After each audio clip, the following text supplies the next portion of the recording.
नमस्ते दोस्तों। मृत्यु एक ऐसा सत्य है जिससे कोई भाग नहीं सकता। लेकिन मृत्यु के बाद क्या होता है? गरुड़ पुराण के अनुसार मृत्यु तो केवल शरीर की होती है, आत्मा की नहीं। आत्मा को अपने कर्मों का हिसाब देने के लिए यमराज के दरबार में जाना पड़ता है। चित्रगुप्त अपनी बही खोलते हैं और जीवन भर के पाप और पुण्य का लेखा जोखा करते हैं। अगर पुण्य ज्यादा है तो स्वर्ग मिलता है, लेकिन अगर पापों का घड़ा भर चुका है तो आत्मा को भेजा जाता है नरक की उन भयानक गालियों में जिनका वर्णन सुनकर ही रूह कांप जाती है।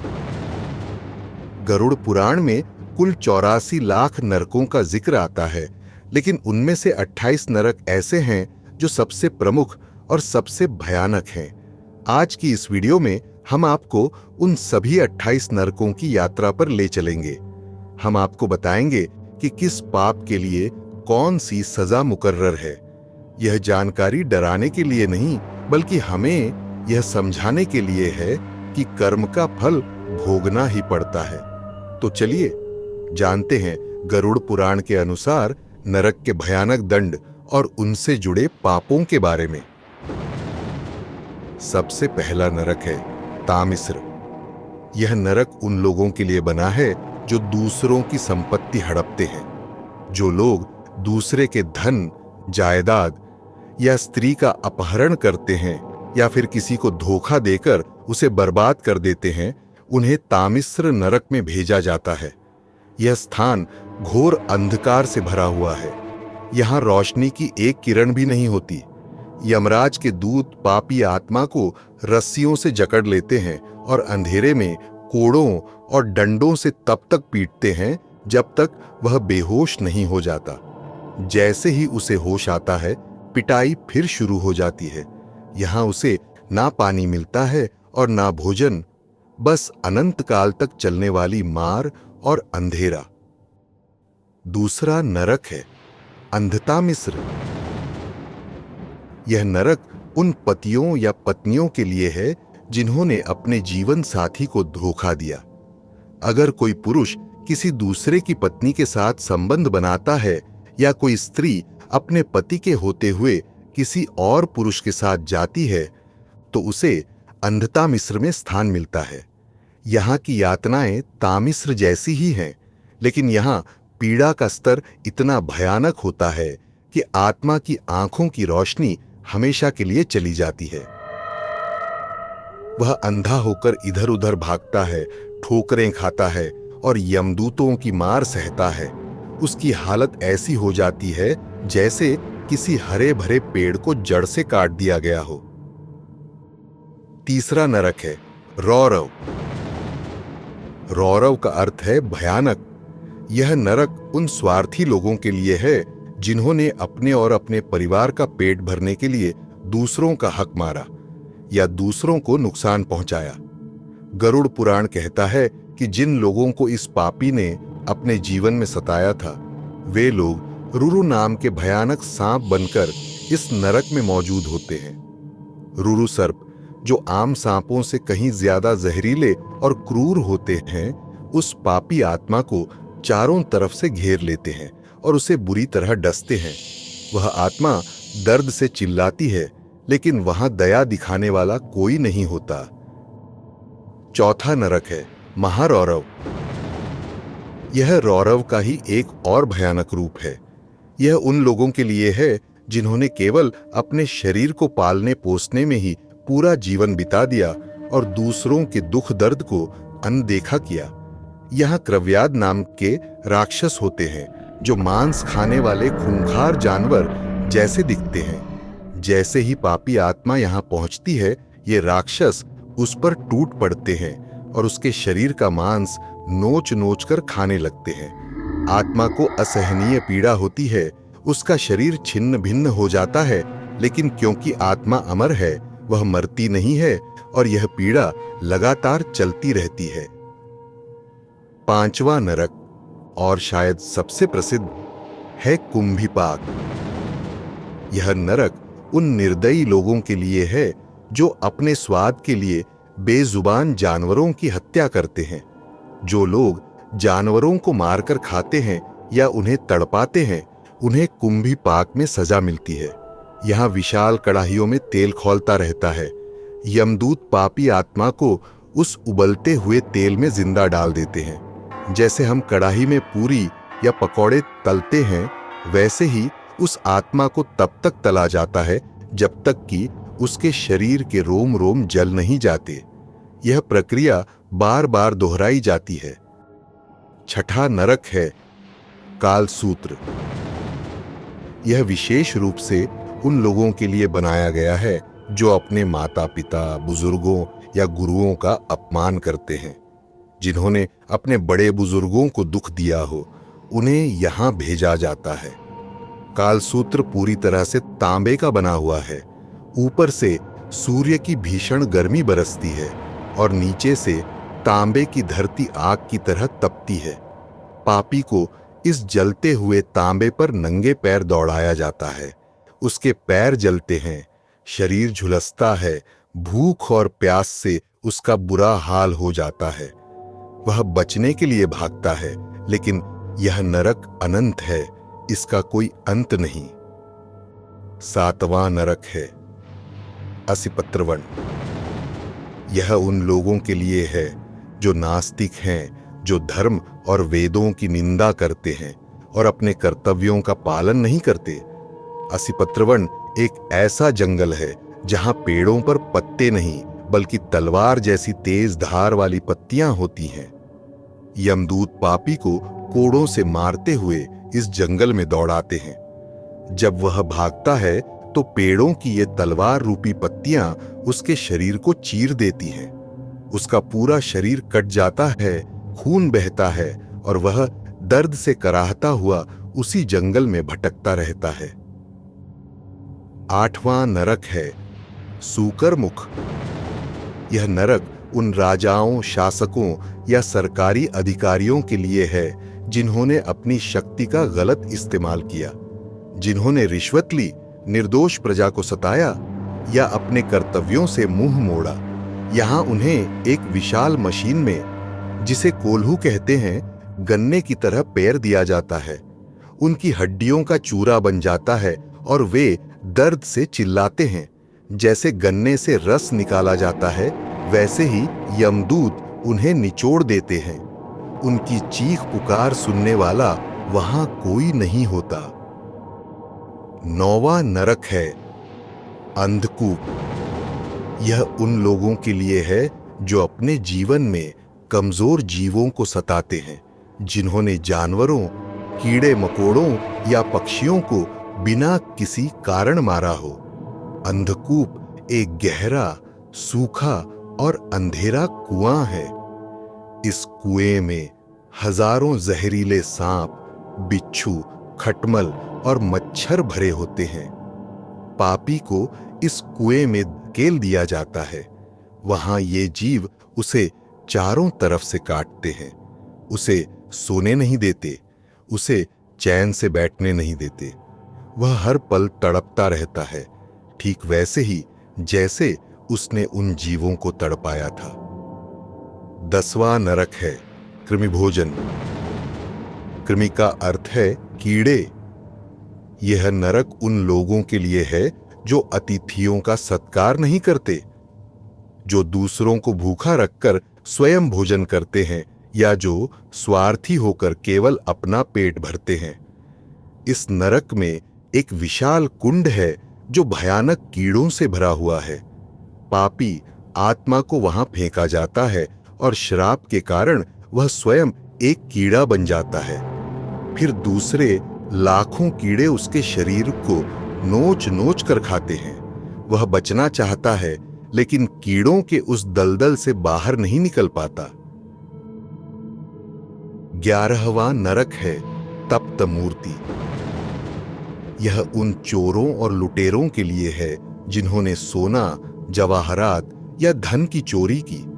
इस नरक में लोहे की बनी हुई स्त्रियां या मूर्तियां होती हैं जिन्हें आग में तब तक तपाया जाता है जब तक वे लाल नहीं हो जाती। यमदूत पापी को पकड़कर उन जलती हुई मूर्तियों को गले लगाने के लिए मजबूर करते हैं। जैसे ही वह उन्हें गले लगाता है, उसका शरीर बुरी तरह जल जाता है और चिपक जाता है। उसकी त्वचा पिघलने लगती है, लेकिन उसे छोड़ा नहीं जाता। 12वां नरक है वज्रकंटक शाल्मली। यह नरक उन लोगों के लिए है जो अप्राकृतिक यौन संबंधों में लिप्त रहते हैं या जो पशुओं के साथ कुकर्म करते हैं। यहाँ शाल्मली का एक विशाल पेड़ होता है जिसमें लोहे के नुकीले कांटे लगे होते हैं। इन कांटों को वज्र कहा जाता है। पापियों को इस पेड़ पर चढ़ने और उससे जोर से गले मिलने पर मजबूर किया जाता है। वे कांटे उनके शरीर के आर पार हो जाते हैं, जिससे असहनीय रक्तस्राव और पीड़ा होती है। फिर यमदूत उन्हें नीचे खींचते हैं, जिससे उनका शरीर पूरी तरह छिल जाता है। 13वां नरक, और जिसका नाम सबसे ज्यादा खौफ पैदा करता है, वह है वैतरणी नदी। यह नरक उन लोगों के लिए है जिन्होंने अपने जीवन में कभी दान नहीं दिया, जिन्होंने अपनी शक्ति का दुरुपयोग किया और जो अत्यंत पापी थे। वैतरणी कोई साधारण नदी नहीं है। इसमें पानी नहीं, बल्कि खून, पीप, मूत्र, विष्ठा और सड़े हुए मांस का कीचड़ बहता है। यह नदी उबलती रहती है। पापी आत्माओं को इसमें फेंक दिया जाता है। नदी में मौजूद मगरमच्छ और गिद्ध जैसे भयानक जीव उन्हें मांस के लोथड़ों की तरह खाते हैं। आत्मा डूबती है, उतर आती है और गंदगी खाने को मजबूर होती है। जो लोग गौ दान करते हैं, मान्यता है कि वे इस नदी को आसानी से पार कर लेते हैं, लेकिन पापी इसमें अनंत काल तक गोते लगाते रहते हैं। 14वां नरक है पुयोद। यह नरक उन पुरुषों के लिए है जिन्होंने ऐसी महिलाओं के साथ संबंध बनाए जो विवाह के योग्य नहीं थीं या जिन्होंने पवित्रता का उल्लंघन किया। पुयोद का अर्थ है मवाद का समुद्र। यह जगह गंदगी, मवाद और बदबूदार चीजों से भरी होती है। पापियों को इसी गंदगी में रहना पड़ता है और भूख लगने पर यही गंदगी खानी पड़ती है। 15वां नरक है प्राणरोध। यह उन लोगों के लिए है जो शिकार के शौकीन हैं। जो लोग केवल अपने मनोरंजन के लिए बेजुबान जानवरों का शिकार करते हैं और उन्हें मारते हैं। इस नरक में यमदूत उन पापियों को एक जगह खड़ा कर देते हैं और उन पर अनगिनत तीखे बाणों की वर्षा करते हैं। पापी यहां शिकार बन जाता है। हर तीर उसे उसी दर्द का एहसास कराता है जो उसने उस जानवर को दिया था। 16वां नरक है विशसन। यह नरक उन अमीर और घमंडी लोगों के लिए है जिन्होंने अपनी धन दौलत के नशे में गरीबों को तुच्छ समझा और उन्हें सताया। विशसन में यमदूत भारी गदा और बड़े बड़े हथौड़े लेकर आते। वे पापी को जमीन पर लिटाकर उसे तब तक पीटते हैं जब तक उसका शरीर पूरी तरह से कुचल नहीं जाता। उसकी हड्डियां चूर चूर हो जाती हैं, लेकिन उसे मुक्ति नहीं मिलती। 17वां नरक है लाला भक्ष। यह उन क्रूर पतियों के लिए है जिन्होंने अपनी पत्नी पर अत्याचार किया, उसे मारा पीटा या उसे अप्राकृतिक कृत्य करने पर मजबूर किया। ऐसे पापी को लाला भक्ष नरक में वीर्य और मवाद के समुद्र में फेंक दिया जाता है। उसे वहां सांस लेने में भी कठिनाई होती है और उसे वही घिनौना पदार्थ पीने के लिए मजबूर किया जाता है। 18वां नरक है सारमेयादन। यह उन लोगों के लिए है जो दूसरों के घरों में आग लगाते हैं, लोगों को जहर देकर मारते हैं या देश और समाज के साथ गद्दारी करते हैं। सारमेय का अर्थ है कुत्ता। इस नरक में 720 खूंखार कुत्ते होते हैं। ये कोई साधारण कुत्ते नहीं होते। इनके दांत वज्र के समान मजबूत होते हैं। ये कुत्ते पापी को चारों तरफ से घेर लेते हैं और उसे जिंदा ही नोच नोच कर खाने लगते हैं। पापी भागने की कोशिश करता है, लेकिन कुत्तों का झुंड उसे जाने नहीं देता। 19वां नरक है अविची। यह नरक उन लोगों के लिए है जो झूठी गवाही देते हैं, कोर्ट कचहरी में झूठ बोलते हैं या झूठी कस्में खाते हैं। अविची एक बहुत ऊंचा पर्वत है। यमदूत पापी को इस पर्वत की चोटी पर ले जाते हैं और वहां से नीचे फेंक देते हैं। नीचे की जमीन चट्टानों से भरी होती है। जब पापी गिरता है तो उसका शरीर चकनाचूर हो जाता है, लेकिन गरुड़ पुराण कहता है कि उसकी देह फिर से जुड़ जाती है ताकि उसे दोबारा ऊपर ले जाकर फिर से नीचे फेंका जा सके। यह सिलसिला चलता रहता है। 20वां नरक है अयहपान। यह नरक उन लोगों के लिए है जो मदिरा पान यानी शराब के नशे में धुत रहते हैं और अपने कर्तव्यों को भूल जाते हैं। अयह का अर्थ है लोहा और पान का अर्थ है पीना। इस नरक में यमदूत लोहे को पिघलाकर उसे एकदम तरल बना देते हैं। फिर वे पापी का मुंह जबरदस्ती खोलकर वह खौलता हुआ पिघला लोहा उसके गले में डाल देते हैं। वह तरल लोहा उसके गले, छाती और पेट को जलाते हुए बाहर निकलता है। 21वां नरक है क्षारकर्दम। यह उन लोगों के लिए है जो घमंडी हैं और जो अपने से बड़ों, विद्वानों या सज्जन पुरुषों का अनादर करते हैं।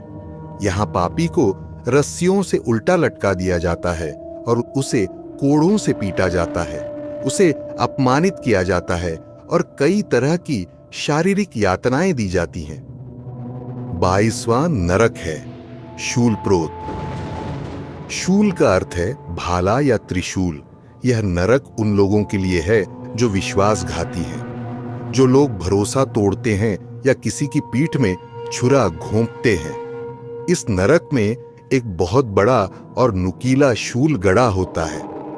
पापी को उठाकर उस शूल के ऊपर बैठा दिया जाता है या आर पार कर दिया जाता है। वह शूल उसके शरीर को चीर देता है और वह हवा में लटका रहता है। कौवे और गिद्ध आकर उसकी आंखों और शरीर को नोचते हैं।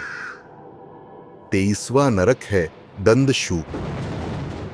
यह नरक उन लोगों के लिए है जो दूसरों को मानसिक रूप से प्रताड़ित करते हैं, ताने मारते हैं या जिनकी जुबान बहुत कड़वी होती है। यहाँ 5, 7 और 12 मुंह वाले भयानक सांप होते हैं। वे पापी को अपनी कुंडली में जकड़ लेते हैं और उसे धीरे धीरे निगलते हैं, ठीक वैसे ही जैसे एक सांप चूहे को निगलता है। 24वां नरक है अवट निरोधन। यह उन लोगों के लिए है जो दूसरों को कैद करते हैं या किसी की स्वतंत्रता छीनते हैं। यहाँ पापी को एक बहुत ही असंकरी और अंधेरी गुफा में बंद कर दिया जाता है। वहां जहरीला धुआं भरा जाता है जिससे उसका दम घुटता है, लेकिन वह मरता नहीं, बस घुट घुट कर जीता है। 25वां नरक है पर्यावर्तन। यह उन लोगों के लिए है जो भूखे को भोजन नहीं देते या अन्न का अपमान करते हैं। यहाँ पापी की आंखों के सामने स्वादिष्ट भोजन रखा जाता है, लेकिन जैसे ही वह उसे खाने के लिए हाथ बढ़ाता है, वह भोजन गंदगी में बदल जाता है। कौवे और गिद्ध उसकी आंखों में चोंच मारते हैं। वह भूख और प्यास से तड़पता रहता है। 26वां नरक है सूचीमुख। यह नरक कंजूस लोगों के लिए है, जो लोग अपार धन होने के बावजूद उसे अच्छे कार्यों में नहीं लगाते और केवल जमा करते रहते हैं। सूची का अर्थ है सुई। इस नरक में यमदूत पापी के पूरे शरीर में बड़ी बड़ी सुइयां चुभाते हैं और धागे से उसके शरीर को सील देते हैं। उसे एक कपड़े की तरह सिला जाता है जिससे उसे हर पल चुभन और दर्द का एहसास होता है। 27वां नरक है पुंचली। यह उन लोगों के लिए है जो समाज की मर्यादाओं को तोड़ते हैं और अनैतिक कार्य करते हैं। यहाँ उन्हें कांटों भरे रास्तों पर चलने के लिए मजबूर किया जाता है और ऊपर से पत्थरों की बारिश की जाती है। और अंत में 28वां नरक है रक्षकोगण भोजन। यह उन लोगों के लिए है जो तंत्र मंत्र का गलत इस्तेमाल करके दूसरों का बुरा करते हैं या नरबली देते हैं। यहाँ भयानक राक्षस होते हैं जो पापी को पकड़ लेते हैं और उसके शरीर के टुकड़े टुकड़े करके उसे कच्चा खा जाते हैं। वह चीखता है, चिल्लाता है, लेकिन उसकी आवाज उस नरक की दीवारों में दब कर रह जाती है। तो दोस्तों, ये थे गरुड़ पुराण में वर्णित 28 प्रमुख नरक।